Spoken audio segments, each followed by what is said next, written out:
1976 in Democratic Republic of Congo, formerly called Zaire.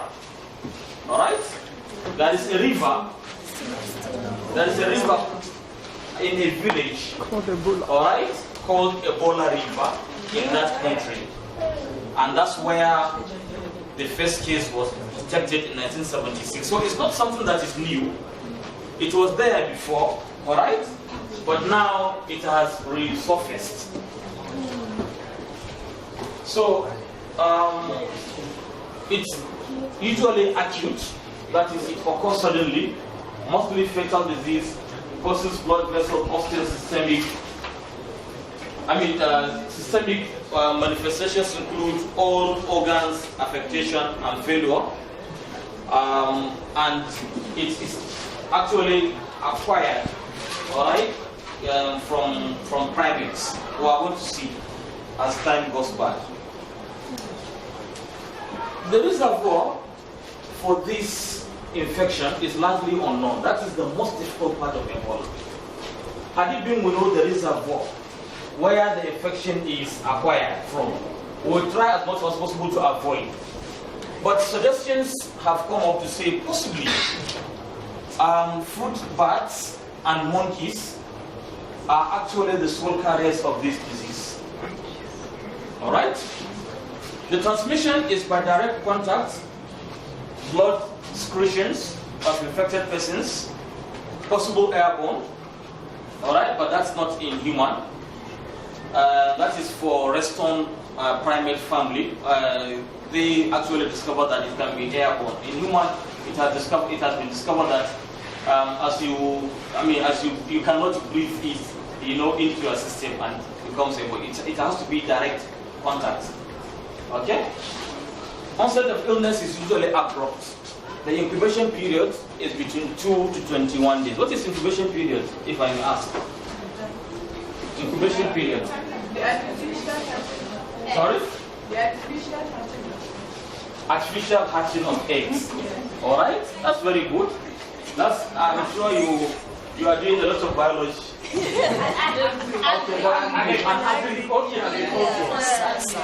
But in this case, when you talk of incubation period, what do we mean? Incubation period. Incubation period. That is the period between the person, as I acquire this infection today, the timeline between that period that I have gotten the infection and the manifestation of signs and symptoms. Am I communicating? Yes. So that is actually between 2. It can be as short as 2 days. That is, if the virus enters today, in the next 2 days, it will start manifesting. Okay. Or it can reach 21 days in some people. So that is the incubation period. All right? Infections are acute and mostly deadly. They are deadly.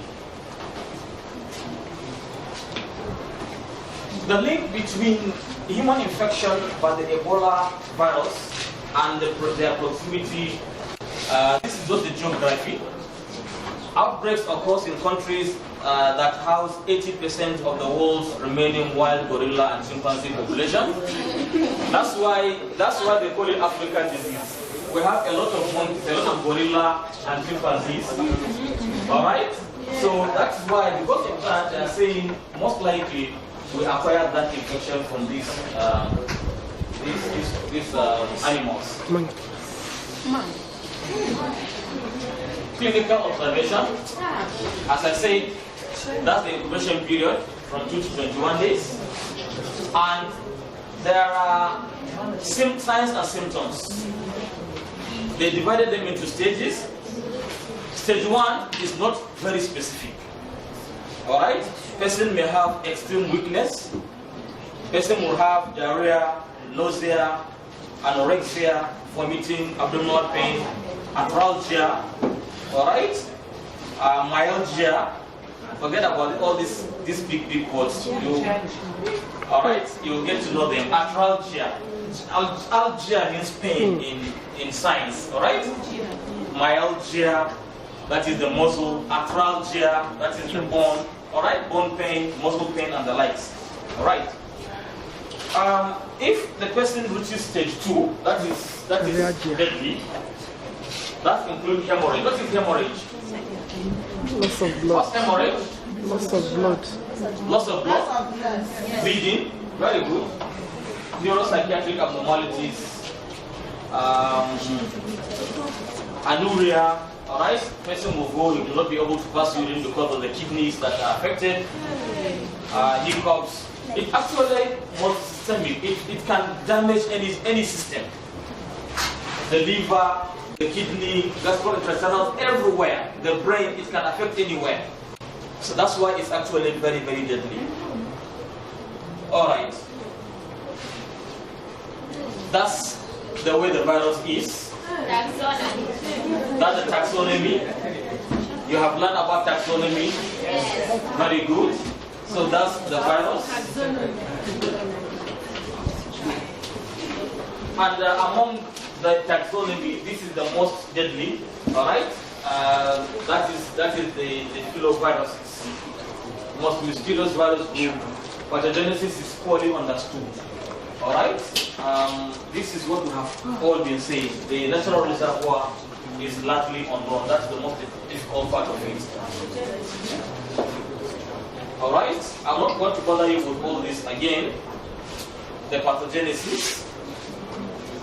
Virtually, it's just like the same way I have described there. Only that this one is attacking multi-system, not directly to CD4. Alright? It attacks everywhere. It's just like the HIV virus itself. Okay? And those are the investigations that can be done in the laboratory, PCR and ELISA. Okay? You'll get to know them. Treatment. There is no standard treatment available, unfortunately. No standard treatment available. Alright? So what we do if somebody has that one is to give supportive kind of treatment. Are we together? Yes, sir. It's like the boys are more concentrating than the girls. I don't know what's happening. Yes. Irony. Okay, so alright, let's be together. We're about to finish. Oh, it's break time? No. Okay, we're about to finish. Alright. Patient receives supportive therapy, like I said. If maybe he has come with diarrhea and vomiting, naturally he's going to lose fluid, electrolytes. So what we do in hospital is to put drip quickly to replace the lost fluid and electrolytes. Alright? Quickly try to revive. But the actual treatment is still not found. The disease is deadly, like I said. It can kill up to from 50 to 90% of the victims within a very short time. That is to say, if 10 people should get affected or infected, alright, you find out that 5 may die, or 5 to 9 people may actually die of the disease. I'm very happy when I saw buckets outside there, alright, you wash your hands, because that is the most important prevention measure. And what I want you to do is please carry this habit back home.